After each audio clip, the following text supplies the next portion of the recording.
I am tearing up. I just about screamed right now, and I'm not even there. Now that's inspirational, Natalie. I feel inspired today. Part two of this. I could be here for another hour. And then I was top of my class. There were only 2 of us, and the other guy was in the hospital. So here I am. And I always go, he winds up homeless on the street, and it's my fault. Yeah, now you sound like my wife. And you can get off. I don't know. Call it Google. Or call it Google. Yeah. Control. Alexa, how does he get across? Paul, I cut you off earlier. What were you going to say? What? Dang it! Don't do that to me, Paul. Don't do that to me, man. I don't know what got into my head, but I thought this thought, if I'm working year round, I might as well get paid year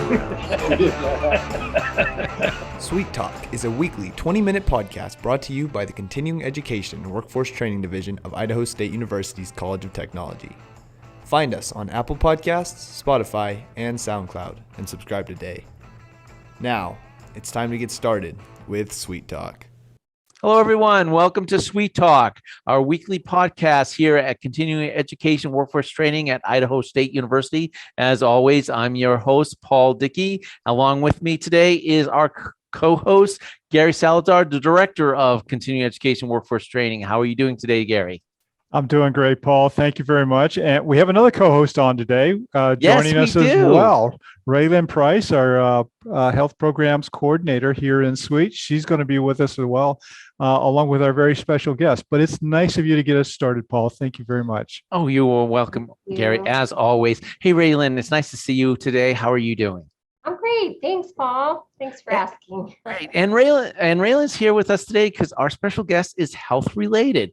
Raylan, would you like to introduce our guest today? I'd be honored. So today we have with us Jen Briggs. She is a registered nurse and she is a clinical instructor here at Idaho State University in the College of Technology Practical Nursing Program. And so I just want to introduce her and let her tell us just a little bit about what her role is here at the College of Tech. Hi, everybody. Thank you for having me today. So as mentioned, I'm Jen Briggs. I am a registered nurse. I have been a registered nurse for 25 years and have been here at ISU for 11 of those years now, teaching in the practical nursing program. And in the practical nursing program, I teach medical surgical nursing, which is care of adult patients in the hospital. And then I also teach a leadership course for our practical nursing students in the summer. And I also have the joy of being able to go out to the clinical sites and teach the students in our hospitals and area nursing homes as well. Wow. That's pretty a extensive. lot. That's a lot. Keeps me very busy. Well, you've been RN for 25 years, but 11 years here. What were you doing as well before you came to ISU? Yeah, so Gary, I graduated from Idaho State University with my bachelor's degree in 1997. And at that point, I actually started working at what was then Bannock Memorial Hospital. Now it's Portneuf, of course. And I worked there as a nurse on the surgical unit. I was a staff nurse, I was a charge nurse, I was what they call a clinical lead, which is kind of like an assistant manager. And I was actually the manager for 3 years there as well. So that took me for about 12 years there at the hospital.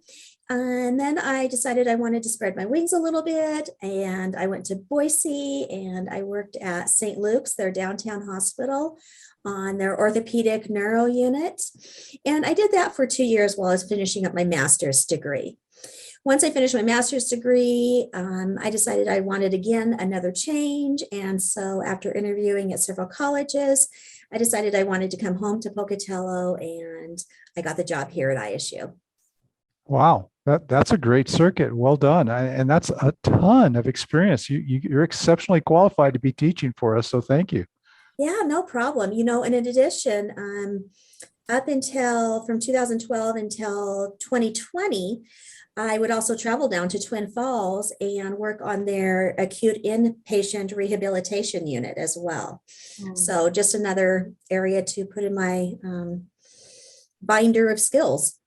Yeah. Oh, that's very, very great. Thank you very much. And I'll echo Raylan, thank you for joining us here today. It's a very special thing when we have somebody from within the College of Technology come on and talk about, what she does and her program. Now, those are very special times. We like having those as well. So appreciate you being here and making the time to join us. Of course. Thank you for having me. I have one question about your program. You do so much in it. Jen, how many students are there in the practical nursing program? Yes, so that number actually varies from year to year. When I first came to ISU, we were at our maximum capacity of 40 students here in Pocatello. And we actually do have distance sites. We started off with a group down in Bear Lake, and we usually have about 4 students there, maybe 5. So a total of about 44, 45 students. Now we actually, due to some of our clinical placement issues, we generally like to have 32 here in Pocatello. Currently, we have 16. So the pandemic, I think, has affected us in that way. But our distance sites have continued to grow. In addition to having a group down at Bear Lake Memorial Hospital in Montpelier, we added Oneida County Hospital down in Malad, and we usually have 2 to 3 students there. Maximum is 3 there because they're a very small hospital. We have up to 5 students in Preston at Franklin County Hospital. And we used to be able to use Caribou Memorial in Soda Springs, but we lost our instructor there, and they also shut down parts of their hospital. So we no longer have any students there. So even though we have 16 students here this year, we have 7 students coming from our various distance sites. Wow. And yeah, it's great.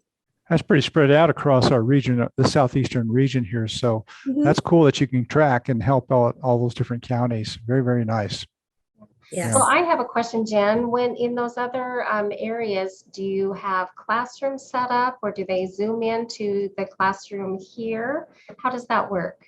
Yeah, that's a great question, Raylan. So the way that works is they do have a classroom set up in their hospital. That is part of our agreement with that hospital. And so the students are expected to go to class in their designated classroom at their facility.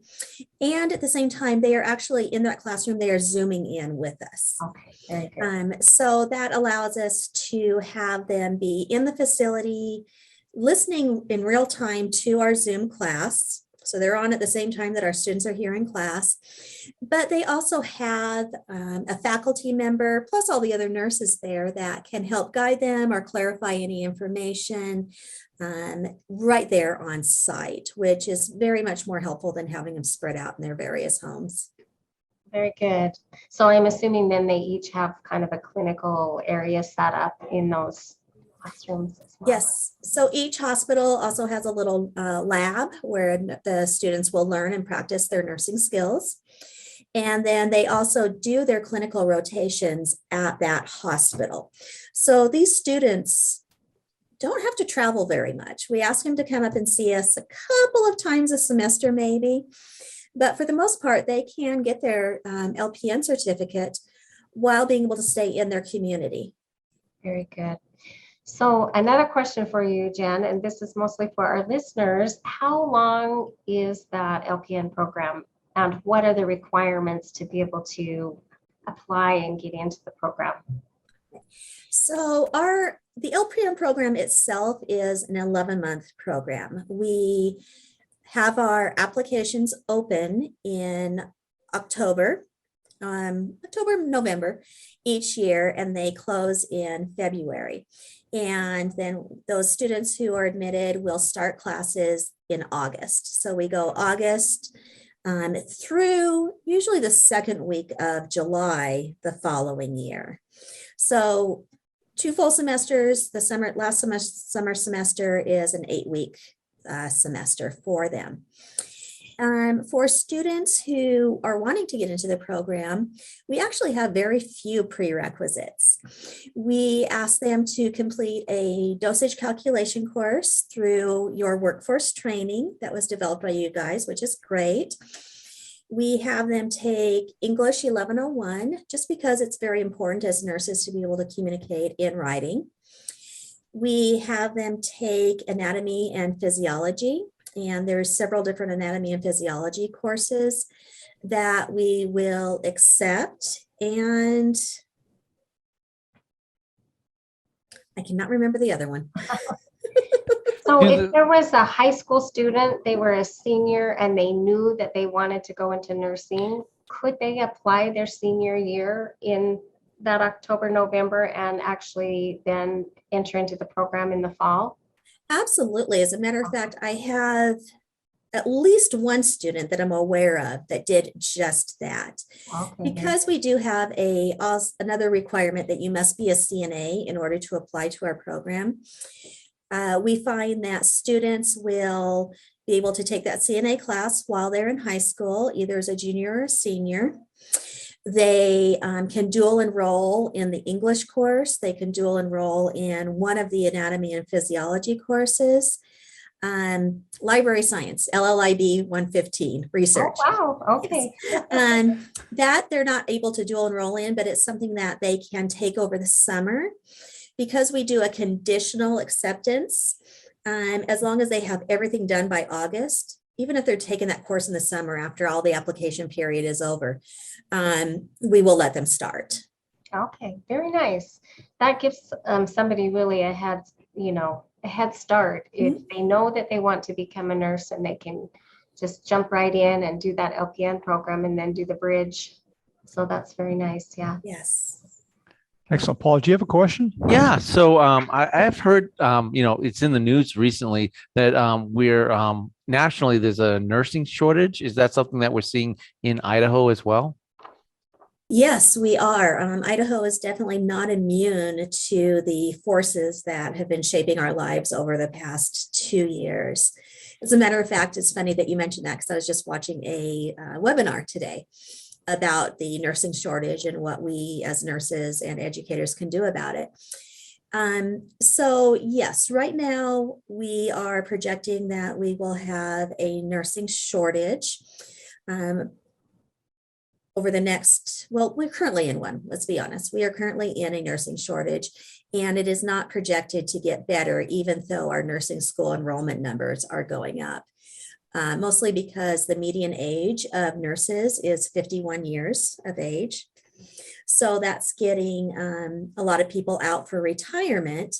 But, the issues we've had for the last 2 years with COVID, with people being so sick, with hospitals being so full of patients who are extremely ill, and sometimes they do pass away.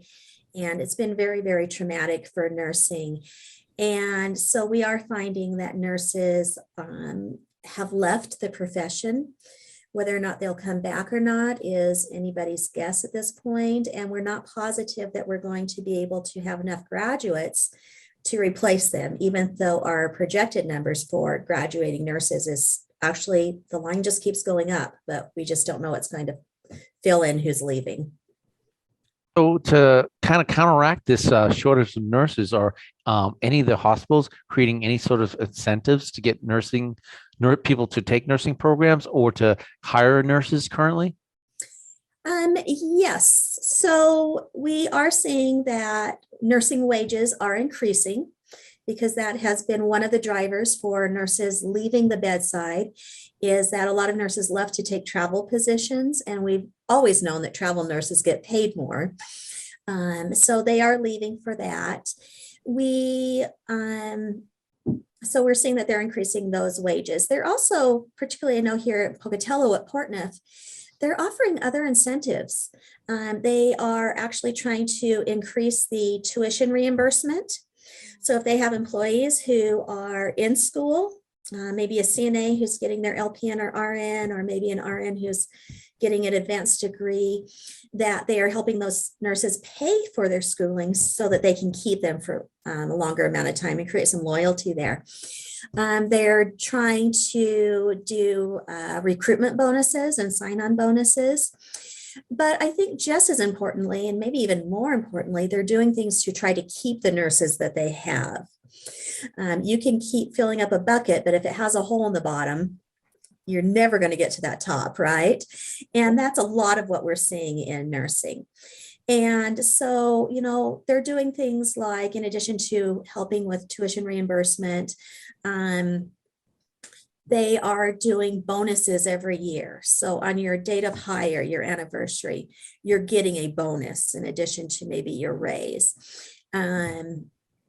They are, for new graduates, they're paying for their NCLEX, which is the national exam to become a nurse. So they are starting to make some changes and to work on it. And hopefully we'll see that we'll stop losing some nurses. Excellent. Now, I was told that you had received some awards recently. Can you talk to us about that? Oh my goodness. Yes, I am honestly so massively embarrassed by this.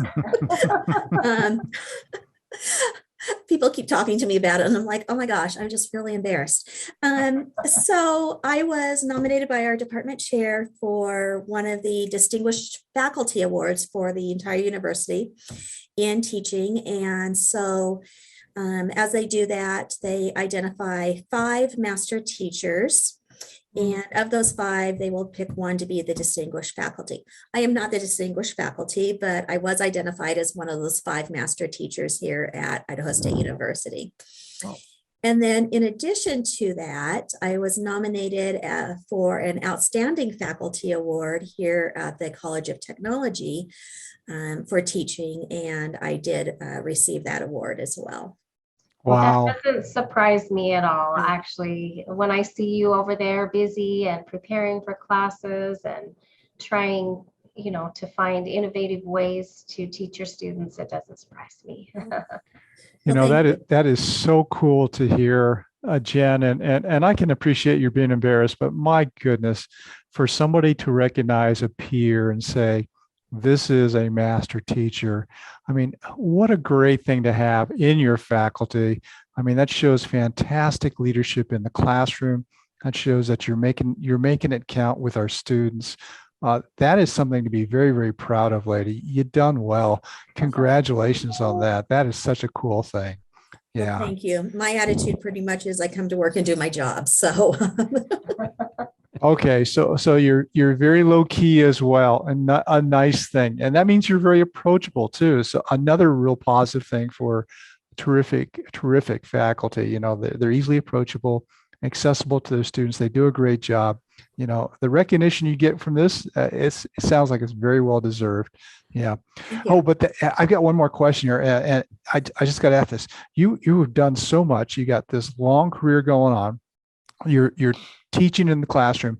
What is your regular day like? I mean, are you busy all the time? Do you have time to go to lunch? I mean, do you sleep here? What's going on? What does your day look like? It honestly depends. I can tell you the last 2 years, I was here all the time. It felt like I slept here. As a matter of fact, I didn't even get a summer break last year. I was on contract during everybody else's break. But, this year's kind of gone back to normal. So I would say, my typical day is going to depend on whether or not I'm teaching that day, if I'm in a clinical that day, or if I'm at my desk and grading that day. So on, say, Mondays for most of the year, I come in, I make sure that everything is ready for my lecture for medical surgical nursing. If I have any activities planned, I've got those ready to go. I go and teach for an hour and a half, field students' questions, hopefully help clarify anything. And then head back to my desk where I may eat lunch. I may go somewhere else to eat lunch. I eat lunch at my desk a lot though. And really, grade, keep up on my reading. Do I need to do some research for anything that might be new coming up in the topics that I'm discussing with the students, not the patients?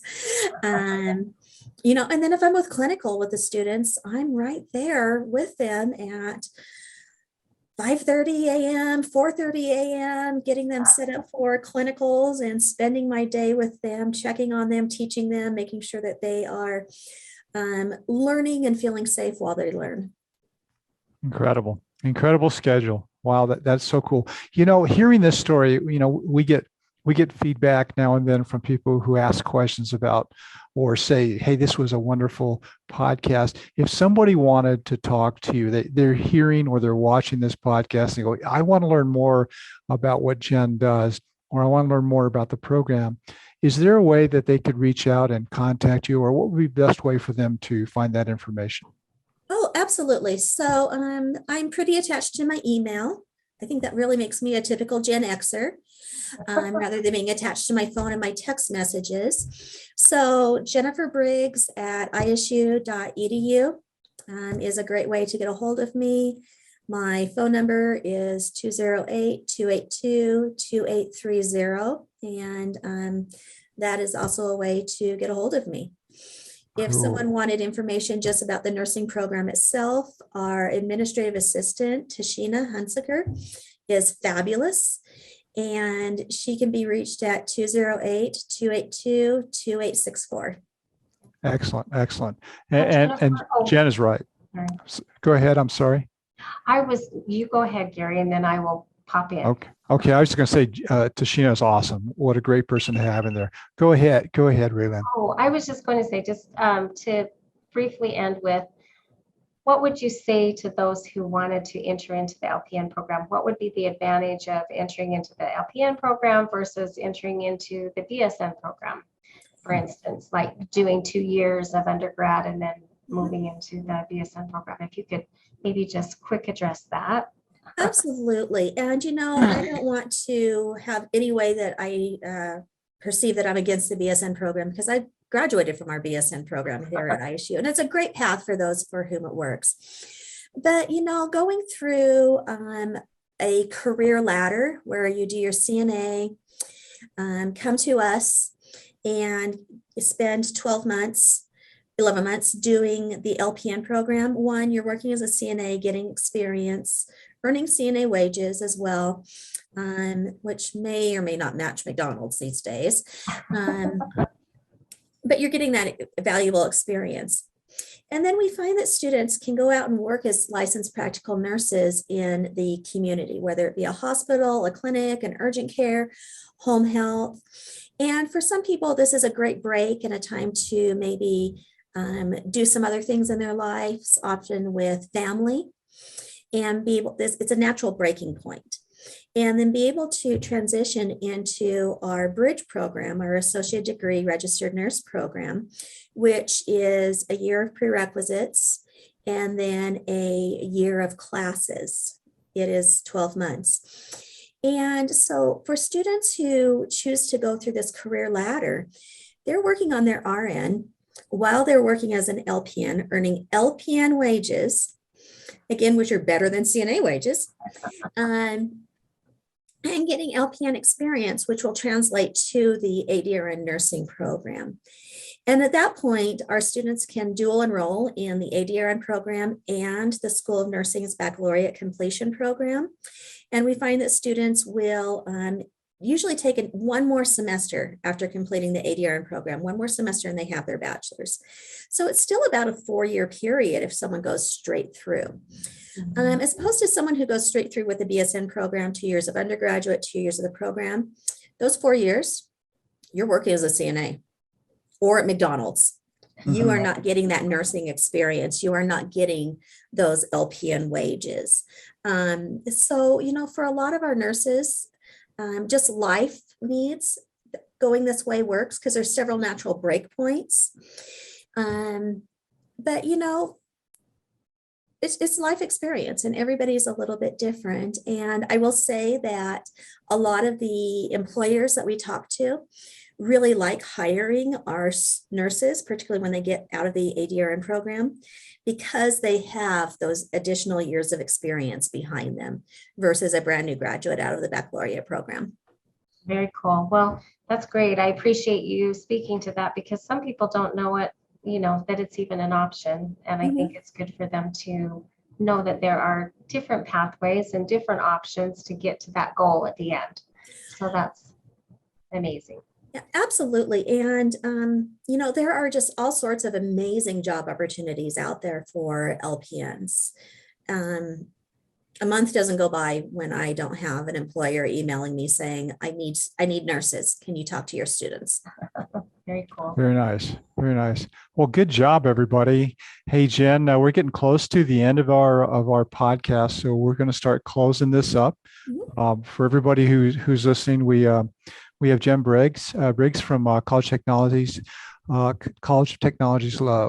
LPM program. She's been talking to us about her experiences over 25 years of amazing experiences and contribution to our program and training here. A master trainer, master academic, doing fantastic work, and just gave some great examples of what it takes and why it's important to look at this as a career path. So thank you, Jen, for joining us today. Thank you, Ms. Raylyn, for joining us as well. Paul, another great podcast. Yes.